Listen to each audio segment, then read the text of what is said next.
The night the king finally found his lost daughter was supposed to be a night of celebration.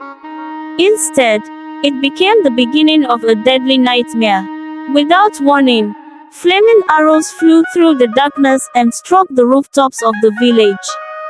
Panic spread through the streets. Families rushed from their homes while masked riders stormed through the village, searching for one person. Adaeze, the lost princess, had finally been discovered. And somewhere inside the royal palace, Queen Nkem had already given the order to make sure she never reached the throne. Mama Ugo knew immediately that the attackers had come for Adaeze. For 20 years, she had protected the greatest secret in the kingdom. She had watched Adaeze grow from a helpless baby into a courageous young woman. But now the secret had been exposed. Mama Ugo hurried Adaeze into a hidden room beneath their humble home. As the sounds of soldiers grew louder outside, Adaeze began to realize that her entire life had been built around a mystery. The pendant around her neck, the strange birthmark on her shoulder, the questions Mama Ugo had always refused to answer. Suddenly, every unanswered question seemed connected. And Mama Ugo knew that the time for hiding the truth was over. Far away in the royal palace, Queen Nkem sat alone beneath the flickering light of oil lamps. She had spent 20 years believing the lost princess was dead. During those 20 years, she had carefully prepared her son, Prince Obinna, to inherit the kingdom. But the discovery of Adaeze had destroyed everything. If the princess returned to the palace, the ancient law of succession would make her the rightful heir. The queen could not allow that. Her jealousy had become stronger than her fear.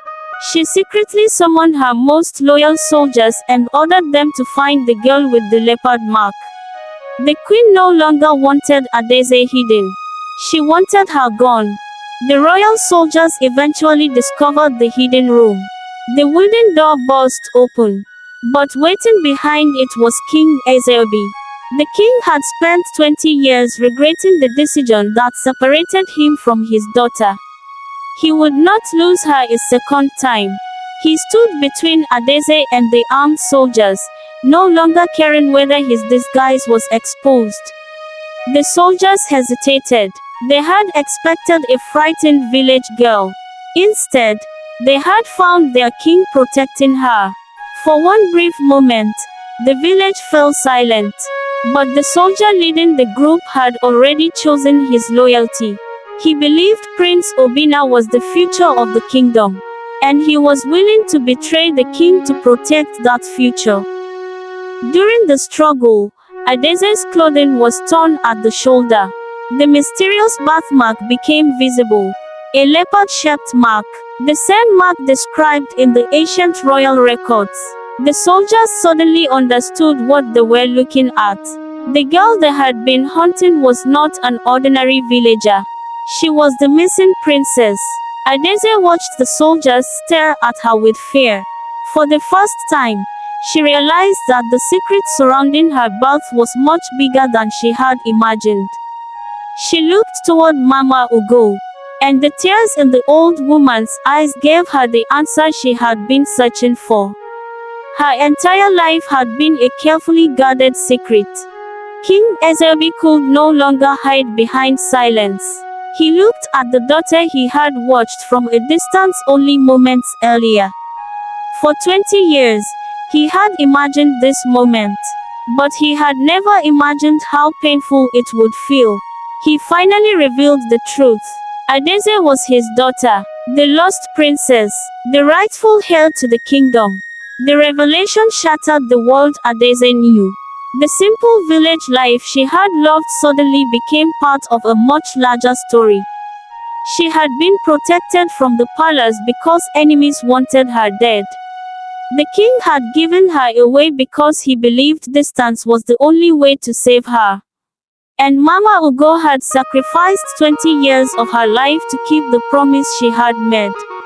Adaeze finally understood why everyone had been afraid of the pendant. It wasn't simply jewelry. It was proof of her royal identity. When Queen Nkem learned that Adaeze had survived the attack, she was furious. Her first plan had failed. But the queen was not finished. She knew that killing the princess openly could turn the kingdom against her. So she created something far more dangerous. A lie. The queen prepared a royal document accusing Adaeze of treason. The plan was simple. Bring the girl back to the palace. Present her before the elders.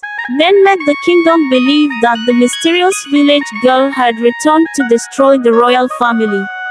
If the accusation succeeded, Adaeze could be removed from the line of succession without the queen ever having to raise a weapon against her. And Prince Obinna would remain next in line for the throne. That night, Adaeze sat alone beneath the old Iroko tree. The place where she had once lived a simple life now felt completely different. She remembered the mornings by the river, the village children, the farm, Mama Ugo's gentle care. Everything she had ever known was still there. But she was no longer simply Adaeze from Umudara.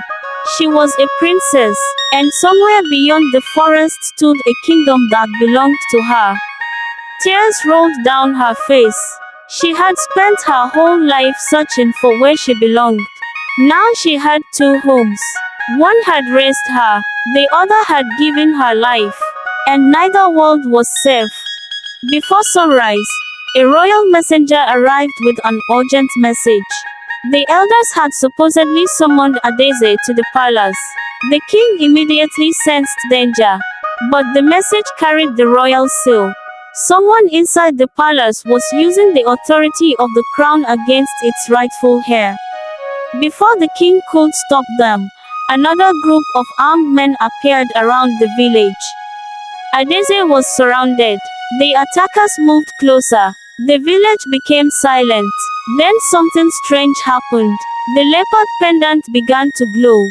A deep roar echoed from the forest. The attackers stopped. Adaeze slowly turned toward the trees. Two golden eyes appeared in the darkness.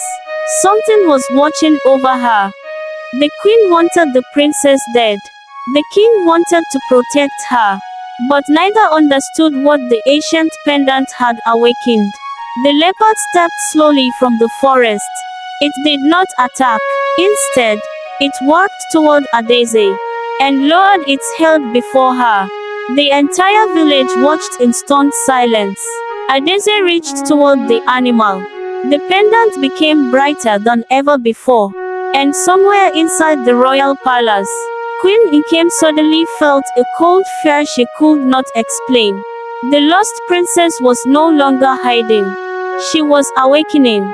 The queen had planned to destroy the princess before she reached the throne. But she had forgotten one thing. Some destinies cannot be killed.